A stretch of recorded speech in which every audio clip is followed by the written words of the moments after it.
Voltamos a apresentar o programa Letras e Mídias. E no programa de hoje, a presença do psicanalista Magno Machado Dias. O professor Ivo teria uma complementação a ser feita? Na verdade é inevitável quando se conversa com quem aqui nos presenteia, né?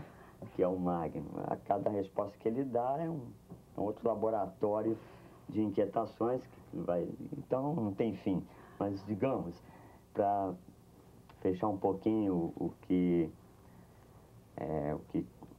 foi detonado pela sua fala final, do bloco anterior, difícil me fez pensar que, com o peso da sociedade de consumo como aí temos, será que o analisando, conscientemente ou não, provavelmente não interiorizou o perfil de consumidor, quer dizer, um analisando o consumidor, e nesse sentido ele vai à procura de uma cura, mas estabelecendo um pacto que trai esse próprio fundamento, na medida em que ele vai à sessão para falar sobre aquilo que ele, em princípio, gostaria de falar e sair de lá tendo ouvido apenas aquilo que o apraz.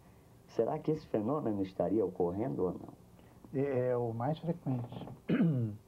Nessa multidão de terapias que aparecem no planeta, de um modo geral, tirante até o título de psicanálise, de um modo geral, o que se procura é alguma relação amorosa e especular que satisfaça por alguns minutos o ego do analisando. E eles recebem isso e pagam por isso e recebem a mercadoria direitinho que eles pediram.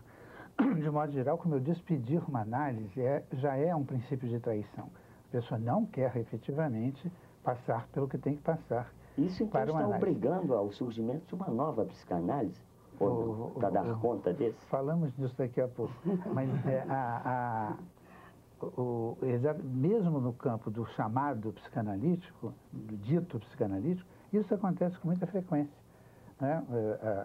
Uma multidão de pessoas que, porque tem um diploma de psicologia, disso ou daquilo, se nomeiam psicanalistas, existe uma espécie de botequim institucional a cada esquina, frequentam algum deles e abrem um consultório e não sabe mais nada do que está fazendo ali, é óbvio, ele não faz ideia do que está fazendo. E ele então presenteia o seu cliente com aquilo que ele pede. Mas você conseguir realmente fazer com que funcione uma análise, hoje em dia é uma coisa muito difícil. Você tocou no tema nova psicanálise, naturalmente instigando é que eu fale da minha posição de tentar recompor, pelo menos do ponto de vista teórico e também do ponto de vista clínico, mas pelo menos do ponto de vista teórico, o campo psicanalítico. A psicanálise precisava ser mais bem colocada pelos ditos intelectuais, professores, entenderem talvez melhor o panorama da sua chegada e da sua instituição no mundo. Nós temos a impressão errônea, suponho eu, junto com outros teóricos que existem por aí, de que se faz uma oposição entre fé e razão completamente deslocada. O que significa isso? No nosso trabalho de pesquisa da estrutura psíquica da espécie, cada vez eu me convenço mais de que quem estava certo era Tomás de Aquino. A fé vem sempre antes da razão em qualquer situação.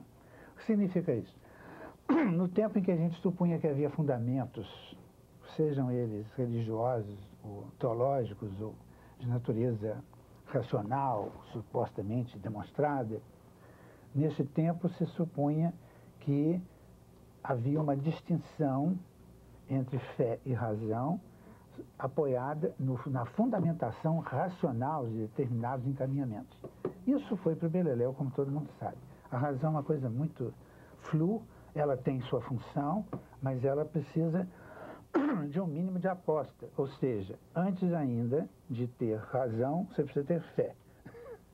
Botar fé, como eu costumo dizer. Você tem que botar fé num princípio teórico para ele começar a funcionar e depois ver se dá certo. Não é isso? Então, de certa forma, a fé não precisa da razão. não precisa dar nenhuma razão para ter fé.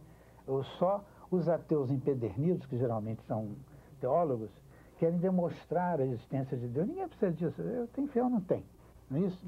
Agora, a razão... Lacan costumava dizer que os verdadeiros ateus são os teólogos. Né?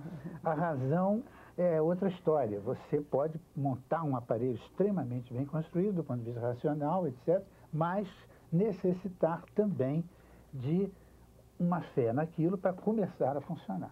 Não é isso? Não adianta fingir que não tem fé e que está só fazendo uma pequena aposta. Qualquer aposta é fé. Você joga na loteria com fé de que vai ganhar sozinho aquela montanha de dinheiro. Não é isso? A fé pode não funcionar, mas você a tem. Bom, isso significa que alguns aparelhos que parecem estritamente subditos à ordem da fé não são. Eles podem ter se transformado em religiões por aplicação dessa fé numa certa narrativa. Tá? Então você tem, digamos assim, você tem um princípio grego de racionalidade, que todo mundo conhece, que é o que mais se repete nas escolas, o que mais se transmite na ordem cartesiana do mundo que ainda sobra por aí, né? Mas você tem um outro princípio de razão que ele não é subdito à ordem da fé da narrativa, como é, por exemplo, o caso dessas três religiões semíticas, monoteístas, semíticas e monoteístas, né? Como o judaísmo, o islamismo e o cristianismo, né? São religiões. A fé que suporta a sua entrada nesta ou naquela religião é fé na narrativa, não é fé na razão. Mas eles são uma ordem de razão.